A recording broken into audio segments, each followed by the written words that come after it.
Accelerator pedal, brake pedal, clutch pedal.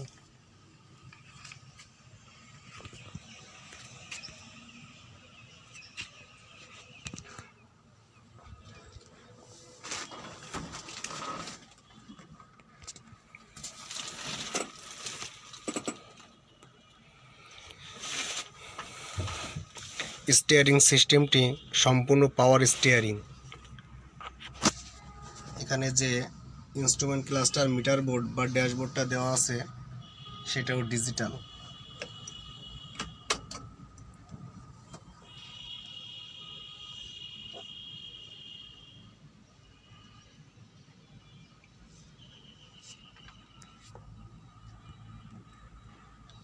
এখানে ছোট একটি ডিসপ্লে দেওয়া আছে যেখানে টাইম, কিলোমিটার, ফুয়েল লেভেল সব কিছু দেখায়।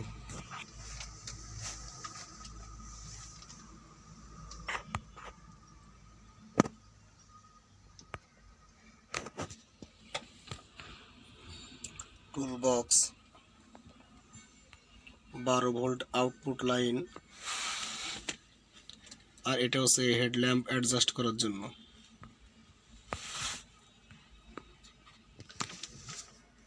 এখানে এক্সট্রা একটা সুইচ দেওয়া আছে। এছাড়া এখানে চাইলে আরও অনেক সুইচ লাগাই নিতে পারবেন। তার পোর্ট দেওয়া আছে, মোবাইল রাখার জন্য case,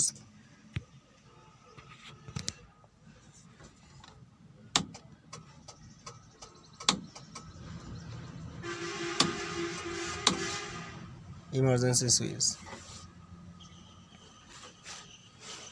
combination switch, parking lamp, headlamp,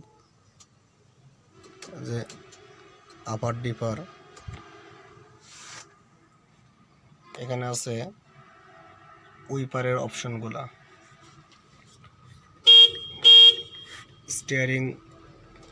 steering হুইলের মাঝখানে দেওয়া আছে হর্নের অপশনটি।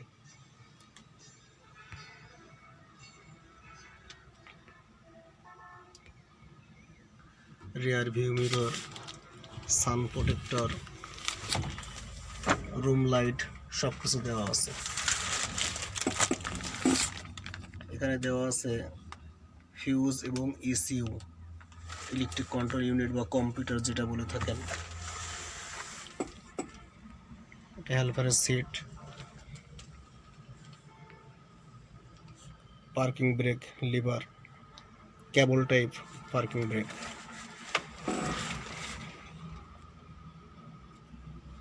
গিয়ার লিভার, 5টা সামনে এবং পিছনে একটা, টোটাল 6 স্পিড গিয়ার।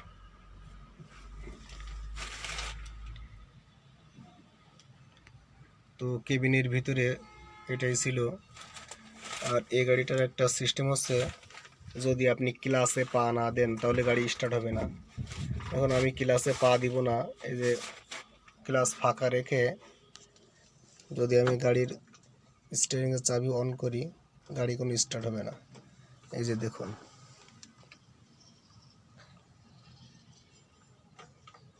স্টার্ট হবে না। এখন যদি আমি ক্লাসে পা রাখবো, গিয়ারটা নিউট্রাল আছে কিনা এটা চেক দিব, নিউট্রাল আছে।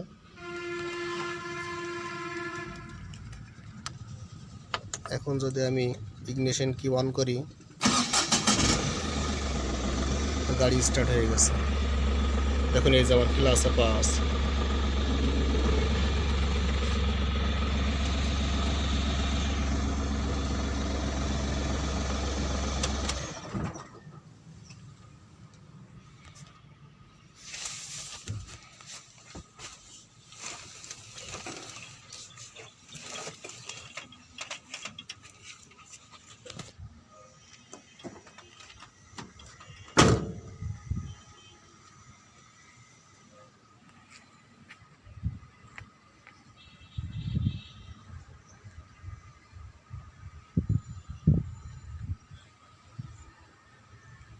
তো এখন আমরা গাড়ির ইঞ্জিনটা দেখব।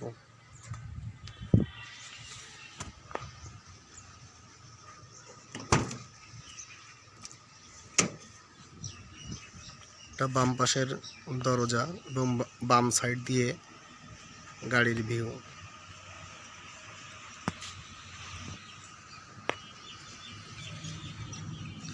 গাড়ির ইঞ্জিনটা দেখতে চাইলে আগে এই যে হেল্পার সিটটা আছে এই সিটটা ফোল্ডিং দিয়ে নিতে হবে। এখানে উপরে হাত দিয়ে ধরে এই নিচের লিভারটা টান দিলে সিটটা ফোল্ডিং হয়ে যাবে। এরপর এখানে লক আছে, লকগুলো খুলে নিতে হবে।